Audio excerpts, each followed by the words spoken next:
e o professor Alexander Dugin, que é o guru do Vladimir Putin e o teórico do movimento eurasiano. O movimento eurasiano ele nasceu do chamado nacional-bolchevismo. Nacional-bolchevismo foi uma ideia criada por um cidadão chamado Eduardo Limonov. Veja como é uma coincidência, os dois, tanto o criador do nacional-bolchevismo quanto o do movimento eurasiano, que são Eduardo Limonov e o Vladimir Putin, são filhos de oficiais da KGB. E o Dugin é hoje mentor do homem da KGB, que é o Vladimir Putin. Então, vocês viram que o agente por trás de todas essas coisas é o mesmo de sempre, é a boa e velha KGB. Com o nome alterado, pouco importa, que a KGB já mudou de nome 50 vezes. Começou como Tcheca, depois virou NKVD, depois virou não sei quem, depois virou KGB, agora é FSB, tanto faz. Né? O próprio Vladimir Putin, outro dia, disse o seguinte: olha, não acredita nessa história de ex-KGB, não existe ex-KGB. Uma vez que você entrou na KGB, fica lá até morrer. Né? De lá você só sai morto ou, na melhor das hipóteses, você vai para o Gulag. Então, a história de ex-KGB, a história de máfia russa, a máfia russa é o próprio governo russo e a própria KGB. E, então, em função do fracasso do esquema soviético, né, os russos inventaram um novo esquema imperialista monstruoso, que é o movimento eurasiano. O movimento eurasiano nasce do nacional-bolchevismo. O nacional-bolchevismo era um movimento exclusivamente ideológico, criado por Eduardo Limonov, onde ele pretendia juntar tudo o que fosse anti-ocidental. Então ia juntar ali os remanescentes comunistas, a Igreja Ortodoxa, vamos dizer, a extrema-direita europeia anti-americana, os remanescentes nazistas e os muçulmanos. Né? Então seria tudo junto, como eles dizem, a terceira Roma, que é a Rússia, o terceiro Reich e a terceira Internacional, tudo contra o Ocidente. Né? E a novidade que o Alexander Dugin introduziu aí foi que o nacional-bolchevismo era apenas ideológico. Ele transformou a coisa num plano geopolítico estratégico, abandonando a perspectiva exclusivamente nacionalista russa, que era do Limonov, e adotando a perspectiva de uma união eurasiana, juntando Europa e Ásia contra os Estados Unidos, e acreditando piamente que a União Europeia vai se integrar com a Rússia, então contra os Estados Unidos, que é uma coisa no mínimo duvidosa. Agora, o mais bonito de tudo é que, dentro do arrazoado ideológico com que ele justifica isso, ele usa lá toda o vocabulário do René Guénon e Júlio Zévola, a tradição, o retorno do sagrado, etc, etc. Tudo isso é uma besteirada, sem Deus, claro, isso é um discurso pretextual mais falso que eu já vi na minha vida, porque o Dugin faz ali a crítica do Ocidente baseado num único livro. Ele pega o modelo dele do Ocidente, é o livro do Sir Karl Popper, Sociedade Aberta e seus Inimigos. O Karl Popper diz que ali que a sociedade aberta se baseia na inexistência de absolutos e, portanto, na abertura da sociedade a todas as possibilidades. E o Karl Popper é tipo do materialista, cientificista moderno, filho do iluminismo. Né? E o Dugin desce o cacete nisso. E curioso é que ele identifica o modelo que o Karl Popper inventou, o modelo de liberalismo que o Karl Popper inventou. Ele identifica isso nos Estados Unidos, quer dizer, como se os Estados Unidos fosse a encarnação do popperismo, né? E esquecendo aqui que metade do país está contra isso, o país está dividido e de maneira alguma ele pode ser identificado, os Estados Unidos podem ser identificados com o esquema globalista. O esquema globalista que no momento está no poder através do Barack Obama e que, vejam vocês, está apoiando justamente a revolução egípcia, assim como apoia toda a esquerda latino-americana e apoia tudo que não presta no mundo e apoia tudo aquilo que o Vladimir Dugin gosta. Então essa história de que o eurasismo é contra o esquema globalista ocidental, isso é uma conversa mole. Estão os dois de mão dadas para implantar no mundo o socialismo. Pô. Isso quando o Dugin descreve ali o modelo econômico a ser adotado pelo eurasismo, ele diz que é um modelo no qual se resguardará a liberdade de mercado para pequena e média empresa, e o resto vai estar na mão do Estado. Então o que é isso? Isso é o bom e velho socialismo, né? E exatamente o mesmo esquema pelo qual esse esquema globalista está lutando no mundo e que ele apoia por toda parte a mesma coisa. Então essa história está muito mal contada, né? Agora, a ideia de combater o materialismo ocidental, né, o liberalismo materialista, e apelar aos valores tradicionais, né, do sagrado, isso é uma coisa muito engraçada, porque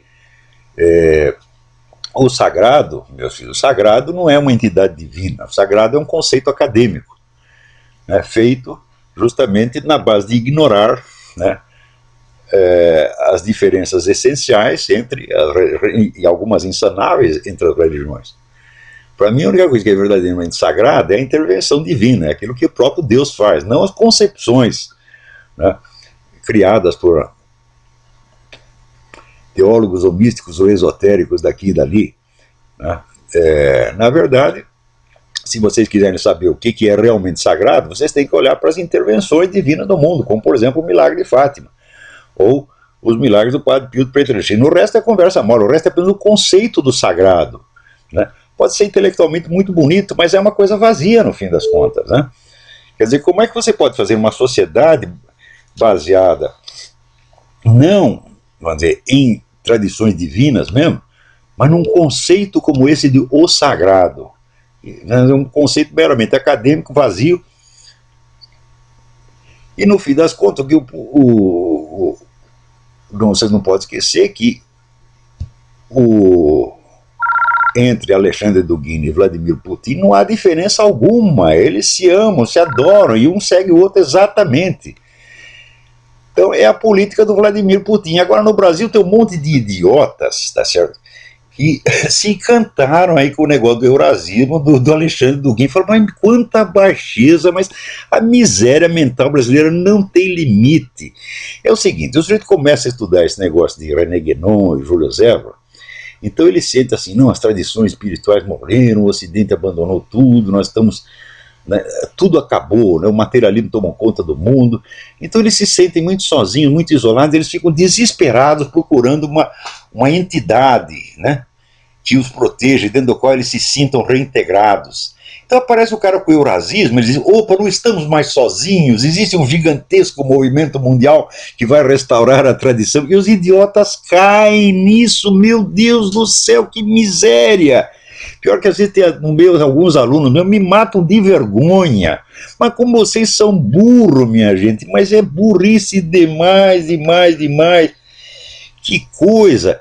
Quem é que não está vendo que esse negócio de eurasismo é um esquema da KGB inventado, inclusive pelo seguinte, a Rússia está numa situação miserável, né? E o Dugin confessa, a Rússia não conseguirá se levantar por si mesma. Então o que ela faz? Ela inventa um gigantesco esquema internacional para usar os outros como muleta.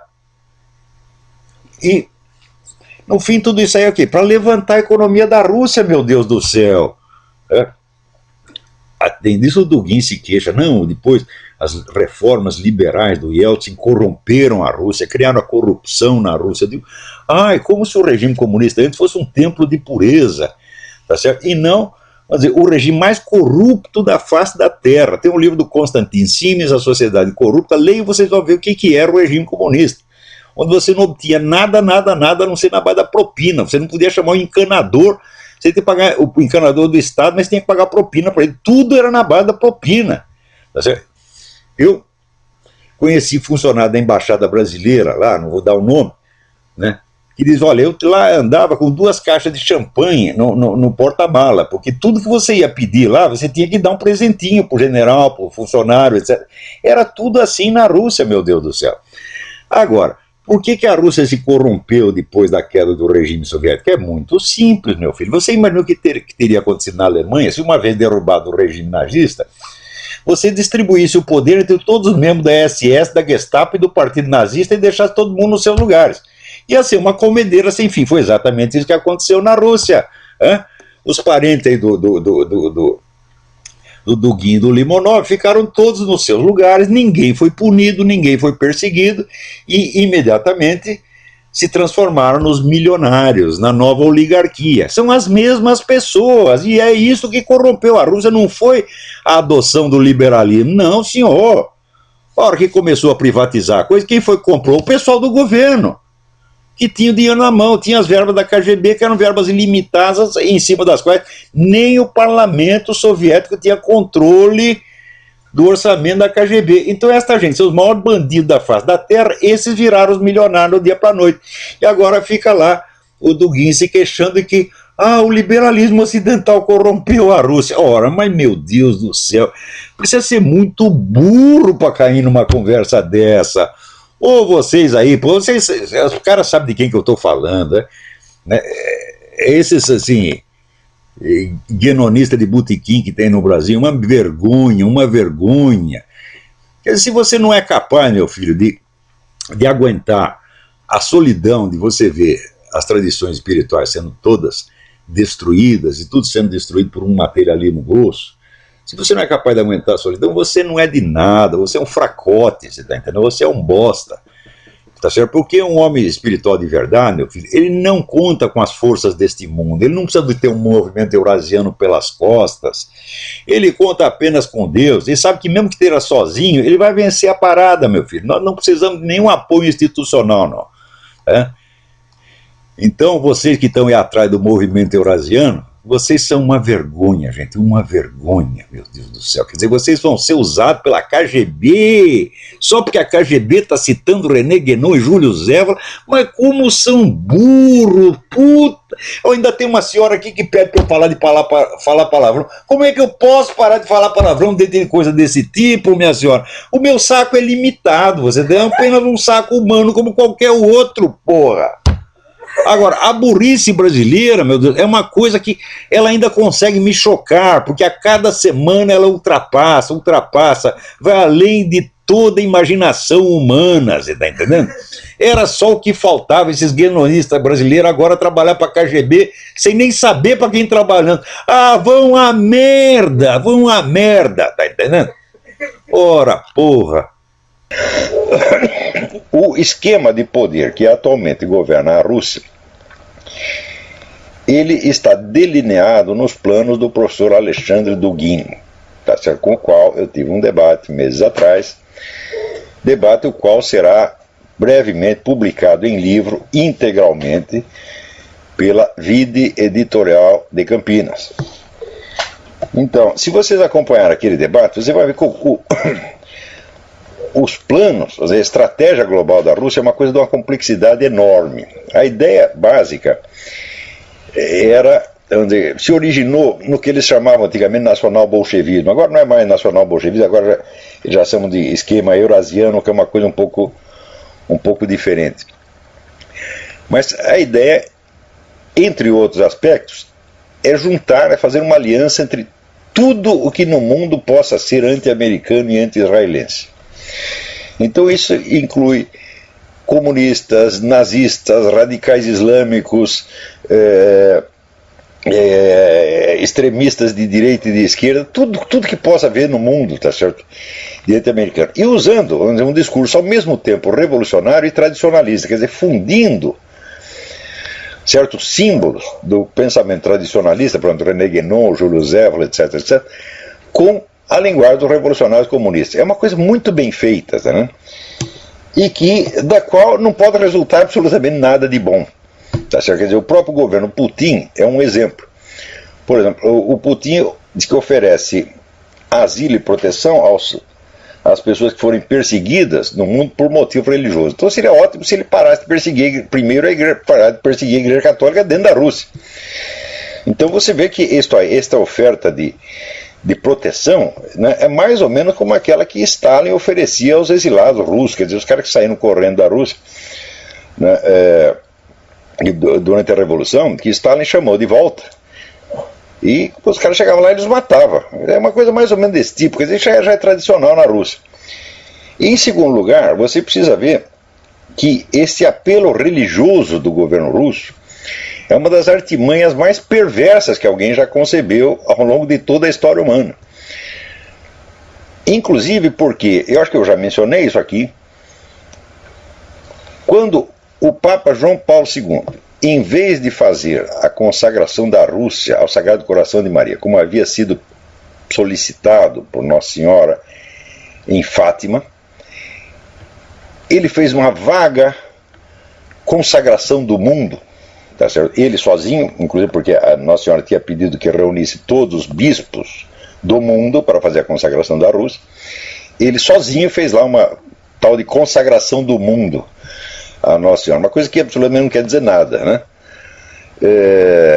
Imediatamente o governo russo aproveitou isso para dizer, como arma de propaganda, para dizer, pronto, a Rússia está agora consagrada ao Sagrado Coração de Maria e, portanto, a Rússia agora é o porta-voz de Nossa Senhora no mundo.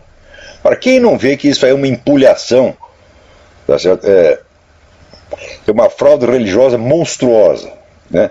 E que governo honesto vai se meter com uma coisa dessa?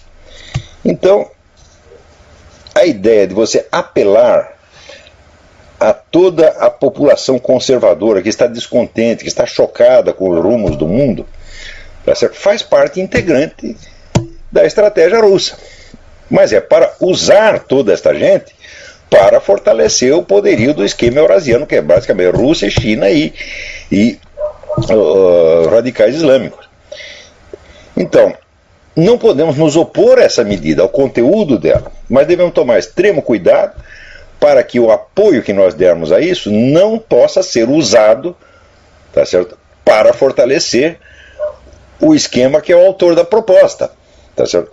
Mas isso aí, olha, pessoas que tomam posições em política, que opinam em política, baseadas assim, em preceitos morais anteriores, sempre erram. Porque se você tem certos princípios morais, você pensa que o inimigo não conhece os seus princípios morais?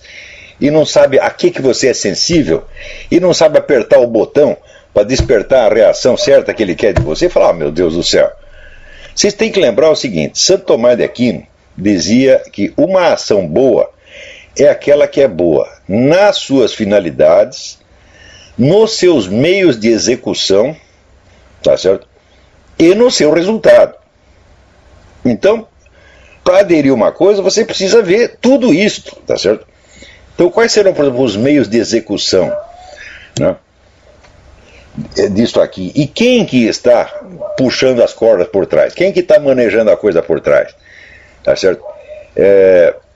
O simples fato de ser a Igreja Ortodoxa Russa já torna a coisa suspeita, porque a Igreja Ortodoxa Russa e o governo russo são exatamente a mesma coisa. E o governo russo é a própria máfia russa. Então vocês tomem cuidado com isso, gente. Não vão se entusiasmando, né? Então o camarada que pertence, vamos dizer, a uma corrente minoritária, que está sendo sacrificada, perseguida, humilhada, etc., ele quer se apegar a qualquer esperança. Então vem um espertalhão e acena com um negócio que ele gosta, diz, olha, aqui nós vamos proibir a propaganda gaysista para crianças. Ora, nós todos estamos chocados de ver propaganda gaysista e sexualista em geral, né, usando e abusando da inocência infantil. Nós estamos cansados disso, então, evidentemente, nós vamos aderir. Já certo? Só que quem nós estamos fortalecendo com isso? Então é preciso tomar cuidado. Ver,